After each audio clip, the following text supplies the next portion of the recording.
welcome back. My name is Sarah. If you're new to this channel, welcome. I'm here to tell you the best art supplies to get yourself in 2026. This is for you to level up in your art and basically make better work. I've been doing art throughout my entire life. I have a diploma in fine arts, a BFA in drawing and painting. I've sold artwork and I've also participated in multiple exhibitions. So I kind of have a little bit of an idea of what I'm talking about. Anyway, those are my credentials. Without further ado, let's get into this video. I'm gonna leave an affiliate link in the description to this video for each of the supplies I'm talking about. If you'd like to purchase anything, then feel free to use the link. If not, that's totally cool. I'm not sponsored by any of these products. I just like these products. The first thing I wanted to start with is the one thing that I think every single person should have. And if you're going to buy anything from this video, it should be this thing. That is the Winsor Newton watercolor travel set. This is my favorite thing I've ever purchased. I will say Winsor Newton anything watercolor is really good.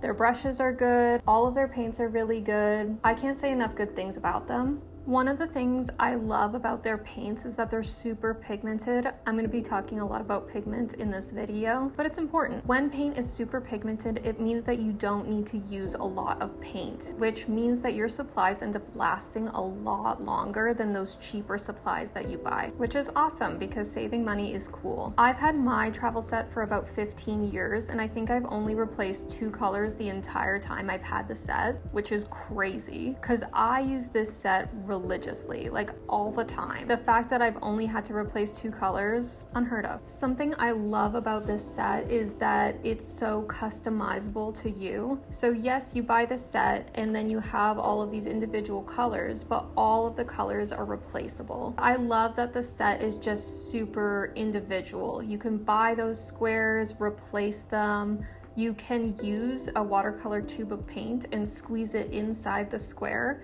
if you want more pigment. I think that's just a super cool thing because it means you can have multiple palettes on the go depending on what you're painting and what you want. Another thing I love about this set is that the lid of the set itself can be used as a palette. So that's how I use my set. I have a place to mix all of my really dark colors like my blacks, and then I have another place where I mix my warm colors and my like cool colors as well. That's something that I just find super useful, especially for a travel set to actually come with a palette. Another thing I will say about this set is that it did come with a brush. I unfortunately have lost the brush, which is fine. Honestly, I've traveled to different countries with this palette, so it was only really a matter of time until I lost the brush. I think just overall, it's a really well-rounded, good, thought-out art product. Highly recommend. All right, next let's move on to pencil crayons. If you've been watching my videos recently, you know that I have just pretty much exclusively been using the Posca pencil crayons.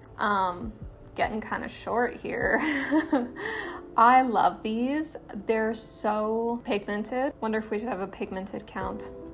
Let's not do that. They're also really soft, which I like soft pencils and pencil crayons when I'm drawing. I just find it easier for me to control the values. There's a huge difference for me between having to push super hard to get the value I want and then also pushing super light. It's the difference between like drawing with something that feels buttery versus something that feels like really stiff and kind of scratchy. The one negative thing I will say about these is that they don't last too long. I am like going through these pretty fast. I do use them a lot, but I find because they're so soft, I need to sharpen them all the time. That being said, I will say to me, it's still worth it. I feel like the bad things don't outweigh the amazing things about these pencil crayons. Anyway, love these, can't get enough of them. One day I'm gonna get way more colors than like the 7 that I have right now, but yeah. These are super cool. All right, moving on to pencils. So I've mentioned in other videos that I don't think having nice pencils is like a huge game changer. I honestly stand by that statement. I will say that if you're someone who values the experience of drawing,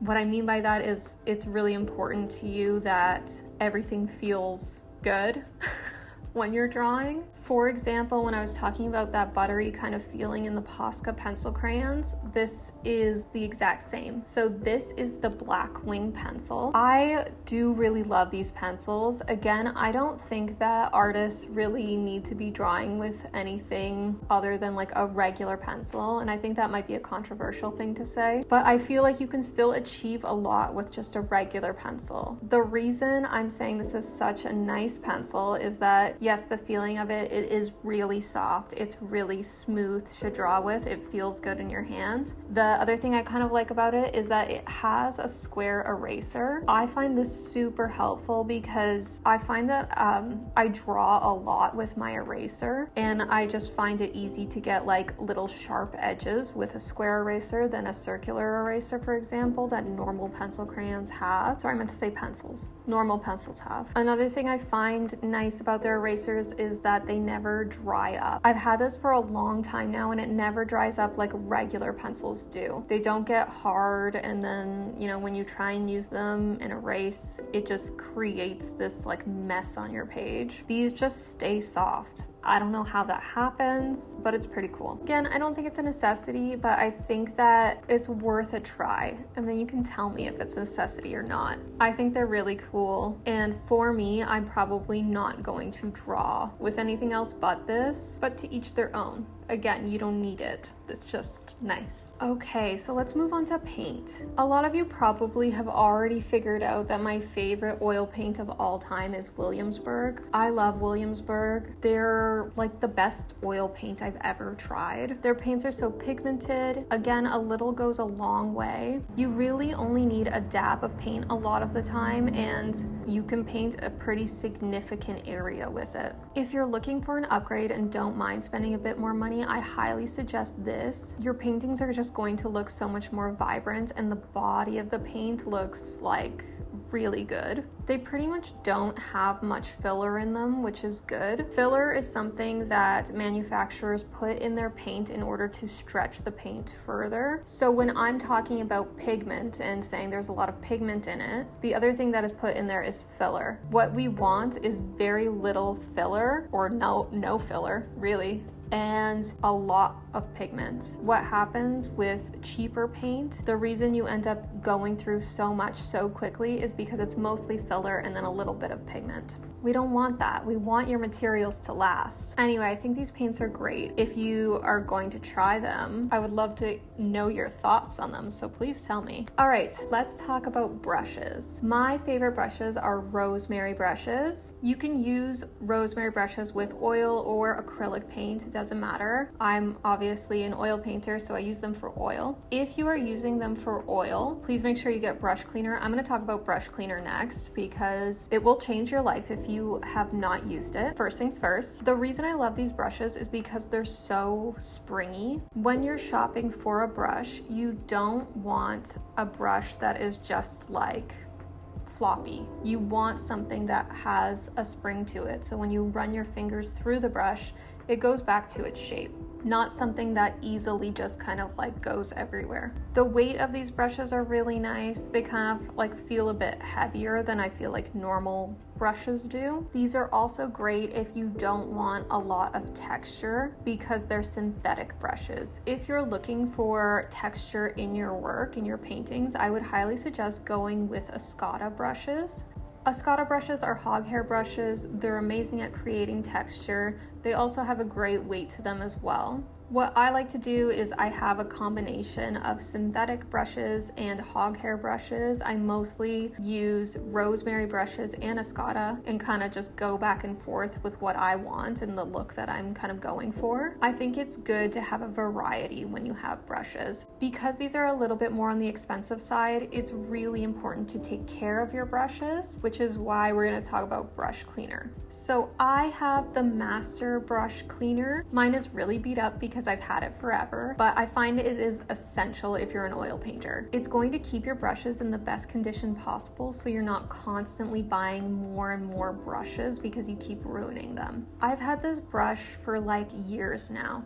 and it's still pretty much in the same condition I bought it in, but I can attribute it staying in this condition to this brush cleaner. I genuinely believe you can keep a brush for your entire life and not have to buy a new one if you just take care of them. So how you use this is you take your brush, you wipe as much paint as possible off of it with either a paper towel or a rag. Just get as much of the oil paint off as possible. And then you're gonna put a dab of water on the tip of your brush, rub it in the brush cleaner, and then rinse it. Repeat as many times as you need to. How do you know if your brush is clean? When you're wiping with paper towel after you've rinsed it, if it comes out completely clean, no color on it whatsoever, your brush is all good. If there is color on it, that's when you're going to repeat this step. But yeah, love these brushes, love the brush cleaner. Actually just realized that that is all of my favorites. So that's gonna be the end of this video. If you liked this video, give it a like. If you wanna sub, then sub. If you would love to tell me some of your favorites, I want to hear about it. I honestly love learning about new art supplies